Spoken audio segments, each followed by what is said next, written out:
Welcome aboard. Time to grab your board, catch a wave, and see if you can surf out onto the new sales pipeline just starting to curl up over the horizon out there. With the only man I know whose NCAA bracket is still intact, Matt Hines. Perfect. Perfect. It's perfect. I don't know how I did it, but it's absolutely perfect, just like 0% of the rest of the country.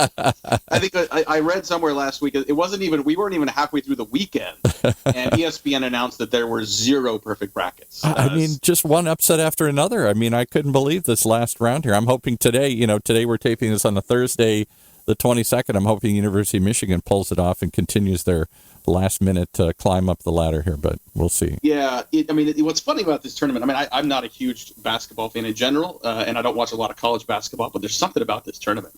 Just the drama and the suspense and these small schools that come out of nowhere, and some of them have 96-year-old nuns that root for them. It's just, exactly. It's crazy. It is. It's crazy. Well, your guest, I'm sure, is an expert on this, so I'm sure she'll have a lot to talk about. Well, she's an expert on everything else, and so I think that it's highly possible that she does have a perfect bracket at this point. So we'll get into that in a second. Thank you very much for joining us on another episode of Sales Pipeline Radio. Thrilled to have you with us. We are here every Thursday live at 11:30 a.m. Pacific, 2:30 p.m. Eastern. If you're joining us live, which I know many people do, thank you so much for doing that in the middle of your workday. If you're joining us on the podcast, thank you so much for subscribing.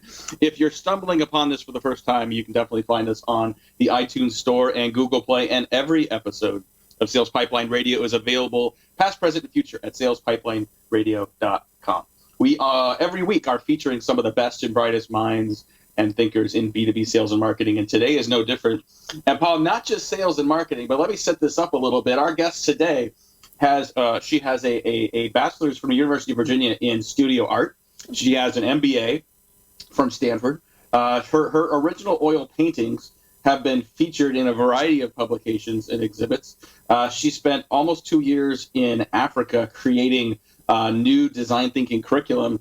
And then a couple years ago, she decided, well, what the hell? I'll just go back to the Valley and I'll create a startup. So, oh my gosh, so much to talk about today. But first, I want to welcome Alli McKee, who is the founder and CEO of Stick. Alli, thanks so much for joining us.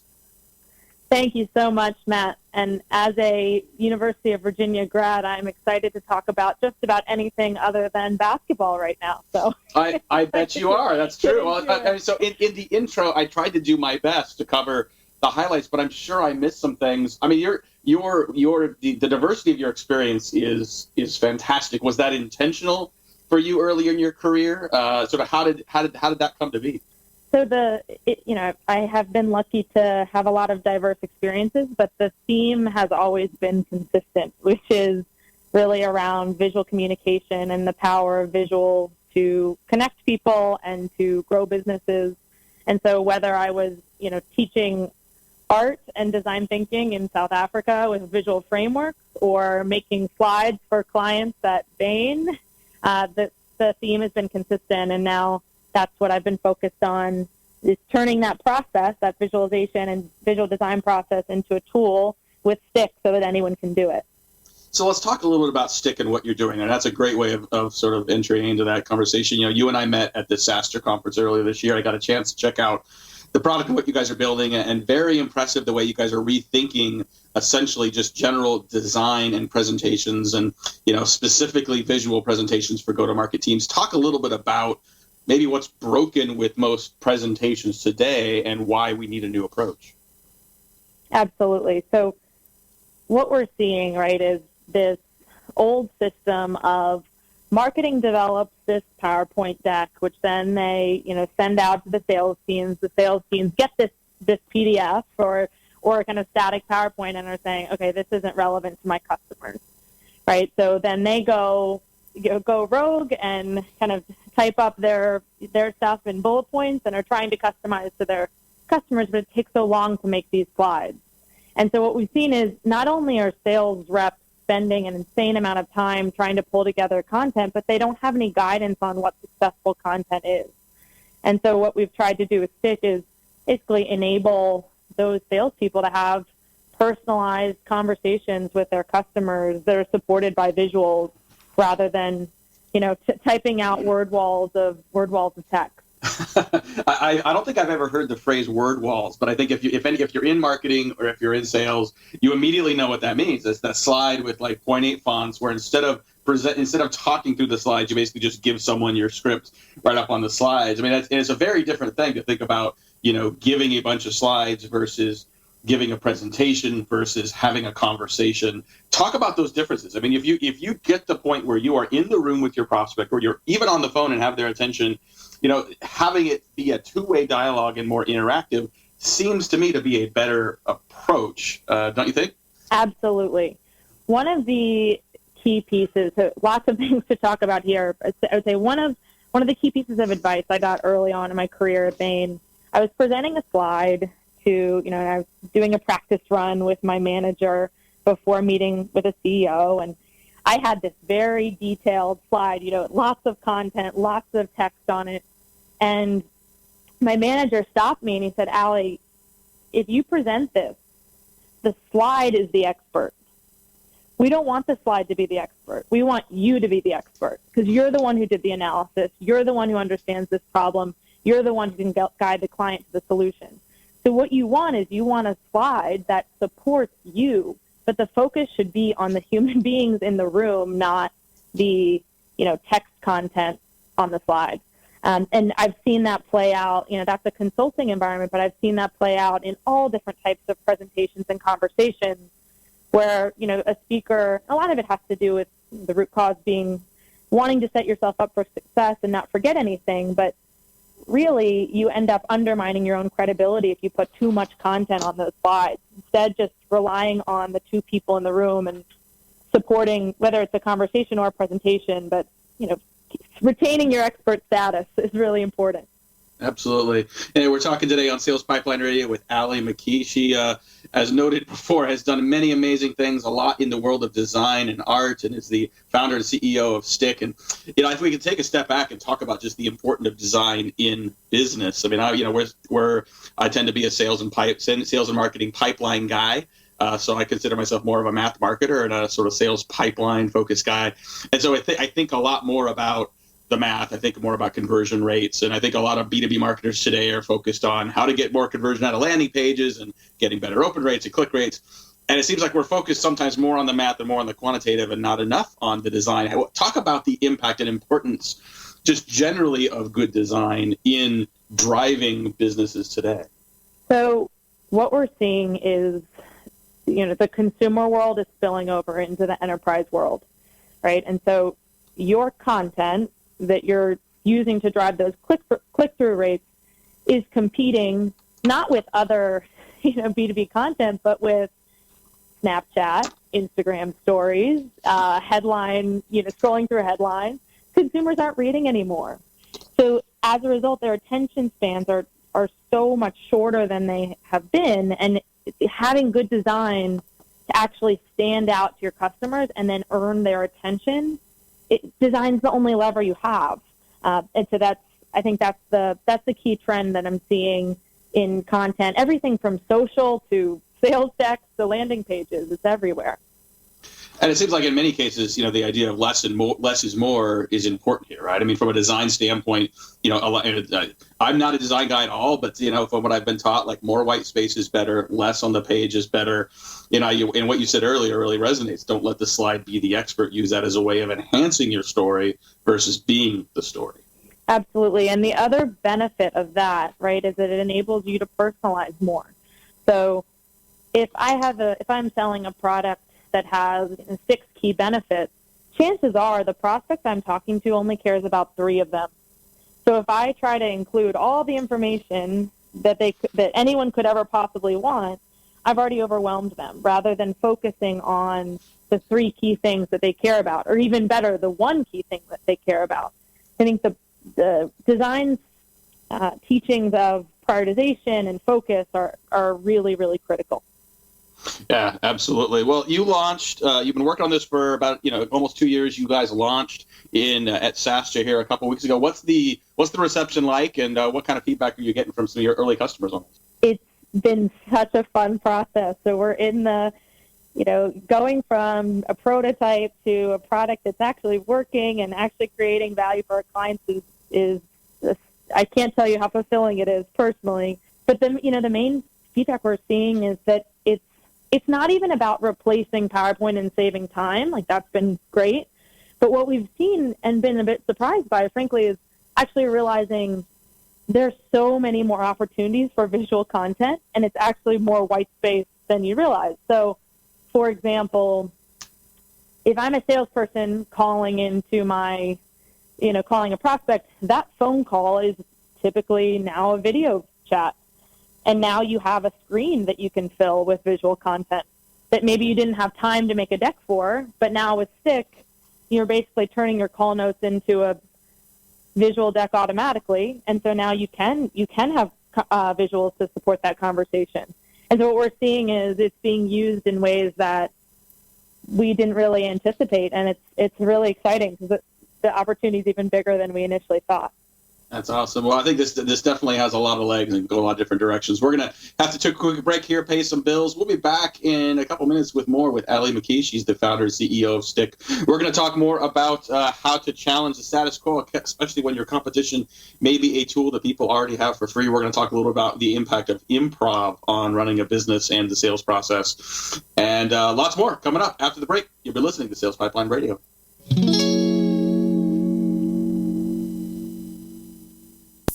In a world where the speed of innovation and change in B2B marketing has never been greater, the only thing bigger is the need for clarity, for a blueprint, for a guide to what's really working. And how about a way to apply it specifically today to increase sales pipeline growth, velocity, and most of all, conversion? That's what you'll find in the Modern Marketer's Field Guide. And amazingly, you can download it for free. HeinzMarketing.com, just like it sounds, HeinzMarketing. It encompasses the entire sales and marketing cycle, but in quick bursts with lots of specific, actionable ideas, strategies, tactics you can put to work right away, like today. The loaded table of contents helps you narrow in and tackle a problem, and it's something you can come back to over and over again as a reference guide. Why not download your free copy of the Modern Marketer's Field Guide? It's free. HeinzMarketing.com, just like it sounds. HEINZ Marketing.com. Okay, back to Matt and his guest. And can I ask a quick question here? Yes, sir. I'd be curious to know, I haven't seen the product.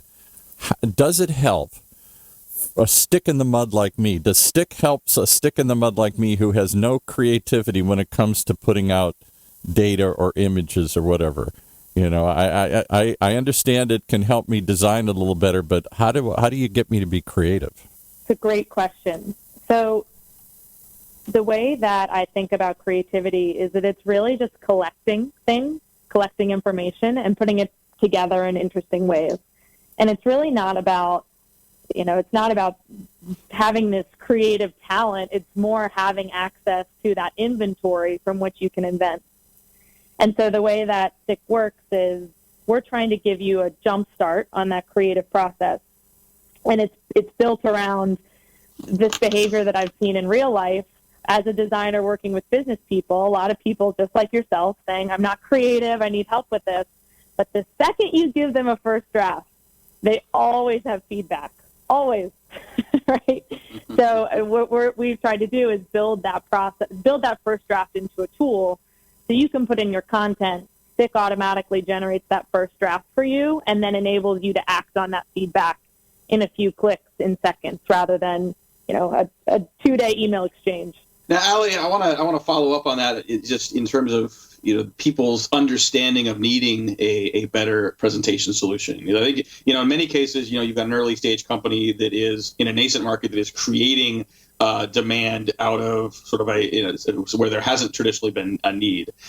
In other organizations, maybe you're trying to promote a new CRM system, trying to get people off something like Salesforce and just change where they're spending their money. I think if you're selling into sales teams, your primary competitor may very well be a tool that people already have that they don't really pay for. It doesn't come out of their own budget. I'm thinking about PowerPoint, for example. And we've been talking about the importance of the conversation, the fact that you don't want the slides to be the expert. But how do you really sort of help people challenge their status quo? How do you compete against something that is essentially entrenched and free in some organizations? It is so difficult. It's so difficult. So our strategy is by focusing, right? So Google Slides or PowerPoint are used for anything under the sun, which means you can do anything with them. But what we've tried to do instead is say, look, we are focused on sales slides. That means our tool is trained on sales slides. That means our tool can tell you how your sales slides are going to perform and optimize your content for this setting because we know this use case. And supporting that with, the way that we're getting most of our customers, frankly, is putting out content and writing about how to do this and how to build your company's story, how to visualize it.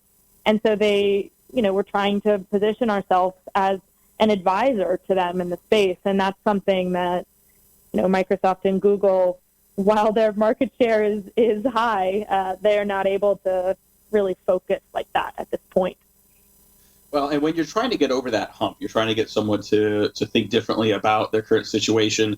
We talk in B2B about, the mix between logic and emotion in getting people to make decisions or change their mind or adopt something new. How have you guys really rationalized logic and emotion? I think, making a business case for something different versus also getting people to be excited about the impact it can have maybe on their careers, maybe on the culture and morale of their sales team. Like, how do you balance those things together?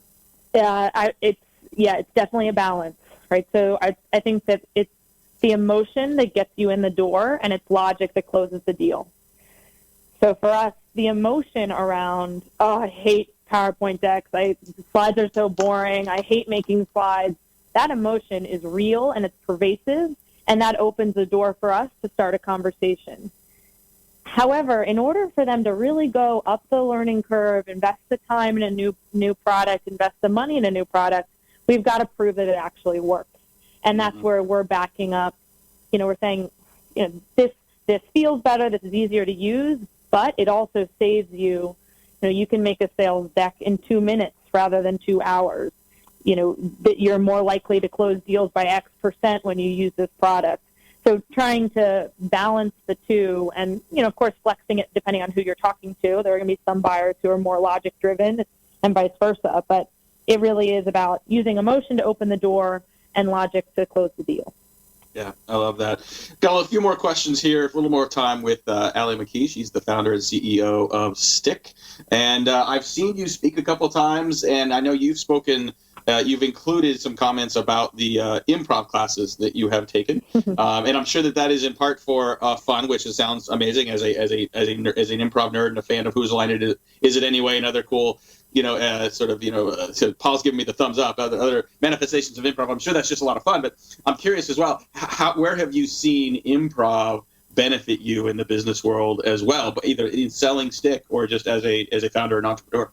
Yeah. So the 3 lessons that I have learned from improv, and I'm still practicing quite a bit, but the 3 things are, first, you've got to be a listening goalie, right? If you don't listen, a scene is not going to be successful. And so just really learning how to listen, whether that's customers, team members, investors, anyone. That is your secret weapon. Second is around the importance of relationships. So when you're doing a scene, one of the things we've learned is you always are supposed to give your scene partner a name, because that name implies that there's some kind of relationship there, right? So the importance of building a relationship and understanding the nuances of every single relationship. Again, regardless of where that, this is particularly true with customers. And then finally, we did an exercise last week in class actually about we had to get up and do a monologue. And it was so difficult. It is really difficult to improvise a monologue. It's hard to know what to say because you've got to come up with the content and you're so worried about what am I going to say next that you're not actually present in what you're saying now.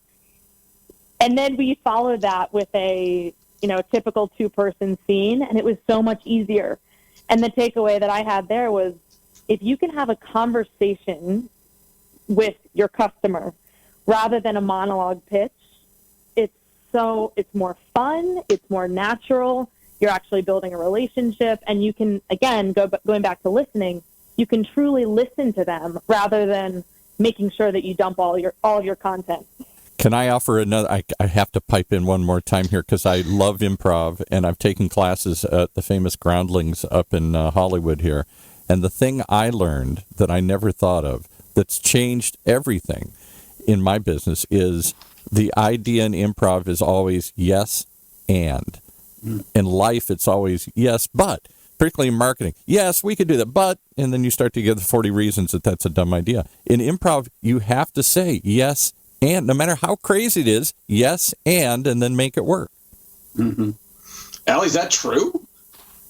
Yes, and it's all about the core of that. To me, that's been a really powerful lesson as well. And the core of that to me has actually been humility, right? The what's implied with a yes and mentality is I don't have all the answers.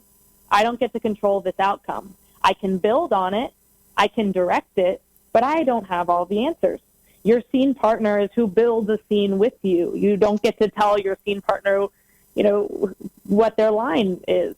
So I love that mentality, and just, I don't know, also having a light and playful approach. It's really easy to get stressed out when you're trying to make your number and you're trying to, please these customers who are complaining, and just kind of taking a deep breath and having a little bit of fun with it too, because this should be fun.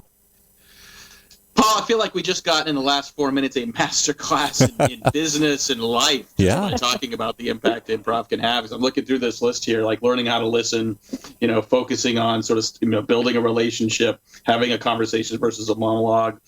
The fact that yes and creates a sense of humility, and that you taking a light and easy approach almost always works better for both sides. Boy, if that isn't good advice in business, in life, in sales, everywhere, I don't know, man. That's some good stuff. Good stuff from Alli McKee. She's the founder and CEO of Stick. And before we let you go, just want to ask our final question as an artist, as an entrepreneur, as someone who is clearly in sales now as well. Who are some of the people that you have learned the most from? They could be alive or dead. It could be a recent. It could be someone from your past. But as you sort of continue to grow as a leader, who are the people that you've been paying attention to, who have been mentors, that have been inspirations for you, that other people might take inspiration from as well? The two people who are top of mind to me this week are Jocko Vanderkooch, who's been an amazing. I feel like Jocko lives in the future and helps bring us all along. Again, really focuses on he's basically taught me how to marry design and sales, and really enjoyed learning from him. And then the other is a customer who I just got off the phone with, who has such an operational mindset, right? She takes the big ideas and says, okay, you're doing 1, 2, and 3. And I think she, just great lessons around focus. I think it just goes to show that you can learn, I'm learning from coaches, from customers, everyone in between, and the learning never stops. So you can find it anywhere. I love it. Well, we're running out of time, but thank you so much for Alli McKee for joining us today. If you like this conversation and you want to hear it again or share some of these great insights, especially our life lessons on improv, check us out. We'll have a recording replay of this available on salespipelineradio.com here in a couple days. We'll also have a summary transcript of the conversation up on HeinzMarketing.com. Make sure you join us each week. Coming up the next few weeks, we got some great guests coming up. We've got Raviv Turner. He is the founder and CEO of Caliber Mind. We're going to be talking about the importance of marketing intelligence, not just updating your information and making it accurate and complete, but making it actionable. Talking about the importance of making your data actionable and intelligent. We're also going to be sitting down with Mike Brown. He's the head of marketing operations for Tableau, and we're going to be talking about how to build the marketing operation function, how to create it, how to measure it, and how to work with sales operations, the rest of the team. So make sure you join us next couple weeks for Sales Pipeline Radio. That's all time we got today. For my great producer, Paul, this is Matt Heinz. We'll see you next week on Sales Pipeline Radio. You've been listening to another episode of Sales Pipeline Radio. So go out and say yes and somebody today. Brought to you by Matt Heinz Marketing.